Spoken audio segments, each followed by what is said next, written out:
So is the United States turning into an oligarchy?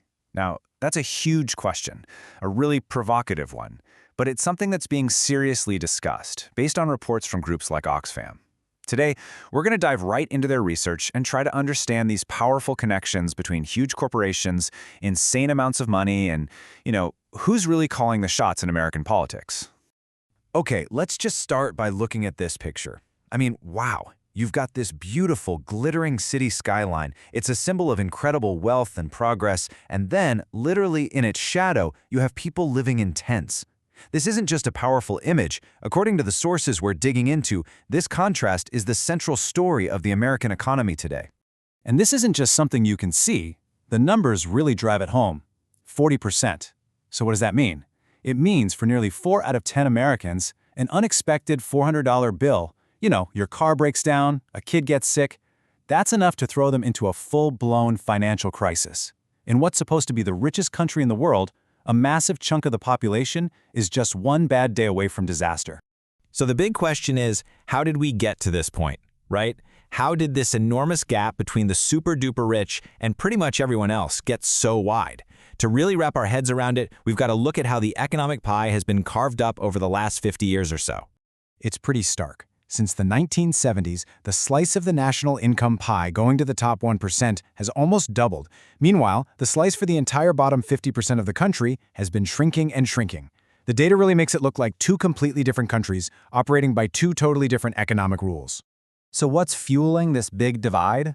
Well, the research we're looking at points a finger at one huge engine, the massive consolidation of power and profit inside a very small number of gigantic corporations. And honestly, when you see the numbers, it's kind of staggering. Get a load of this. In just a little over 10 years, the value of the 500 biggest companies in the US just exploded by more than $30 trillion. That's trillion with a T. That's more than the entire GDP of the United States in some of those years. It's an almost impossible amount of wealth to even imagine, and it's all pooling at the very, very top.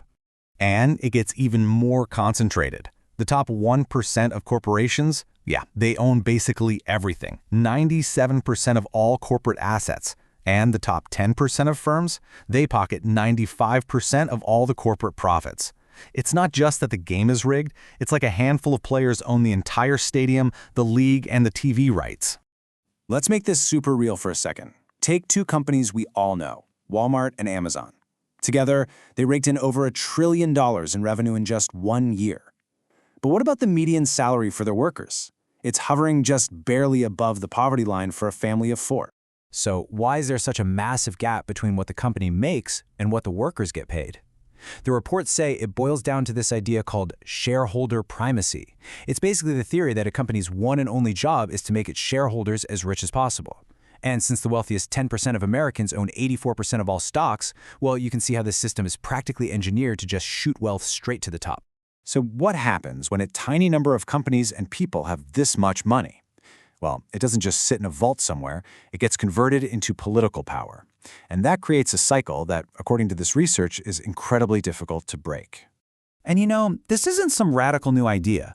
Way back over 100 years ago, Supreme Court Justice Louis Brandeis laid it out plain and simple. He said you can have a real democracy, or you can have massive wealth in the hands of a few people, but you can't have both.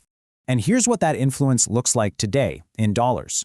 In a single year, corporations and their lobbyists spent over $4 billion on federal lobbying. That's not just a lot of cash. It's a strategic investment designed to get the rules written in their favor. And that's how you get what the sources call a vicious cycle. The rich use their money to influence politicians. The politicians then pass laws that help the rich get even richer. And with all that new money, they have even more power to influence politics. It's a feedback loop that just keeps stretching the gap wider and wider. Okay, so where is all this leading? The reports we've been looking at argue that it's taking us down a path that looks an awful lot like an oligarchy. Now, let's be super clear on the definition here. An oligarchy isn't just a country that has rich people in it.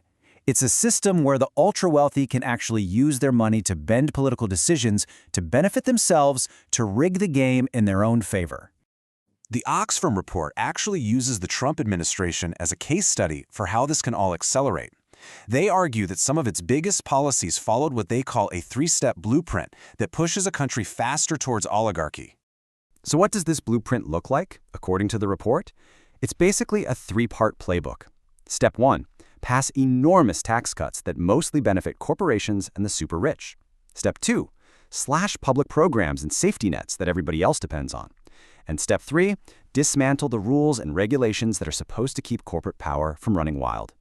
And this isn't just a theory. An analysis cited in the reports on the 2017 tax cuts makes it really clear.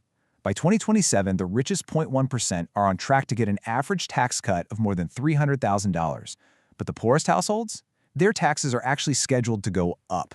I mean, just let that sink in for a second.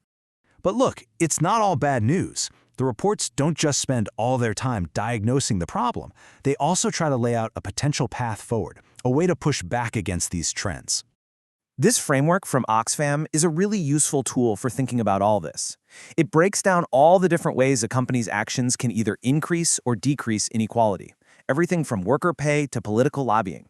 It's a way to analyze the problem and, maybe hold these companies accountable. So what's the solution? The reports really boil it down to three big moves. First, fix the tax code so that corporations and the ultra-wealthy actually pay their fair share and rebalance the scales. Second, empower workers so they have more leverage to fight for fair wages and better conditions. And third, use policy to break up the power of these massive monopolies that have way too much control over our economy and our government. And that brings us right back to where we began with that fundamental question from Justice Brandeis. The research we've looked at today paints a pretty convincing picture of how, in their view, concentrated wealth can seriously threaten a democracy. So the real question their work leaves us with is, what are we going to do about it?